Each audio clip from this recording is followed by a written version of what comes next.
Shalom Ubracha, nous poursuivons avec la 8e Mishnah du 10e Pérec. La Mishnah nous parle cette fois-ci d'un arbre qui a des branches qui descendent sur les côtés et qui va fermer de tous les côtés autour de l'arbre. Et lorsqu'on se trouve sous l'arbre, on est entouré de mechitzot, mais pas de murs, pas de barrières, mais des branches de l'arbre tout autour qui descendent jusqu'au sol. Donc cet arbre nous a permis d'avoir en dessous de ces branches un domaine fermé qui est un reshut hayachid. Pourra-t-on porter sous cet arbre? C'est le din de la Mishnah. Ilan, un arbre, shiu meser al haaretz. Si les branches tombent sur le sol, recouvrent le sol de tous les côtés, im en nofo gavoa minaret shoshat tfachim. S'il n'y a pas entre la fin des branches et le sol 3 tfachim, il y a moins que 3 tfachim, donc c'est la voûte, c'est comme si c'est fermé. Si c'est comme si c'est fermé, metaltelim tartav, on pourra porter sous cet arbre, puisque sous cet arbre, on est enfermé, il y a des mechitzot tout autour qui nous permettent donc de porter en dessous.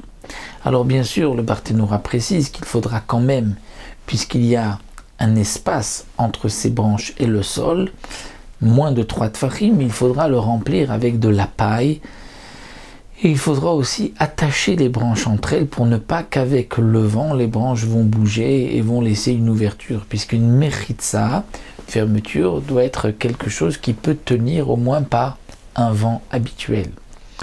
Et un autre point important, étant donné qu'il n'y a pas de maison sous cet arbre, donc on ne permettra de porter sous cet arbre que si la surface est moins que 2 CA, moins de 100 sur 50 amot, moins de 5000 amot carrés. Donc c'est vrai que c'est un peu difficile de voir un seul arbre 5000 amot carrés, mais on pourrait imaginer le même cas avec plusieurs arbres qui ont été taillés de telle manière qu'ils vont former tout autour une barrière, une haie de ces branches-là, même sur un domaine qui fait 5000 amot carrés. Donc, puisqu'il n'y a pas de maison en dessous, seulement jusqu'à Bet Sataim, on pourra porter et pas au-delà. La Mishnah poursuit, nous dit Sharashav gvoy minaret shloshat tfachim lo yeshev alem. Nous savons que Shabbat, il est interdit d'utiliser un arbre. Donc si nous avons des racines, Sharashav, les racines de l'arbre, gvoy minaret, qui sortent de la terre et qui sont hautes, les racines sont hautes de plus de 3 tfachim, lo yeshev alem, on ne pourra pas s'asseoir dessus. Les chachamim ont interdit d'utiliser l'arbre de peur qu'on va enlever, détacher quelque chose de l'arbre. Donc si les racines sont à moins de 3 tfachim, c'est comme si c'est le sol. Moins de 3 tfachim, c'est la voûte, c'est comme si le sol, on peut s'asseoir dessus. À plus de 3 tfachim, c'est comme si on s'assoit sur l'arbre, on en profite et ça c'est interdit. Un autre point que la Mishnah vient nous enseigner. Adelet sheba muktzeh. Une porte chez Bamuktzeh. Bamuktzeh, c'est la remise qui se trouve derrière les maisons. Et la porte qui se trouvait là-bas, explique le Barthénora, n'était pas fixée avec des gonds, comme toutes les autres portes, mais on levait la porte, on la posait contre l'entrée, et lorsque on voulait ouvrir, donc on jetait la porte sur le sol, et on pouvait ainsi passer. Donc, Adelet Sheba Muktzeh, la porte qui se trouve être la porte de la remise, Vechadakim Sheba Pirtza, ou bien s'il y avait un mur, il y avait une ouverture au milieu, et on a mis des ronces pour fermer cette brèche dans le mur, ou bien machatzalot, c'est-à-dire des nattes de jonc, en noalim baem, on ne pourra pas les utiliser et les fermer avec les portes, donc la porte de la remise, les kotzim, les ronces, ou cette natte de jonc, et la imken gvoy minaret, sauf si ils sont au-dessus du sol, c'est-à-dire qu'ils ne sont pas posés sur le sol, il faut qu'ils soient suspendus.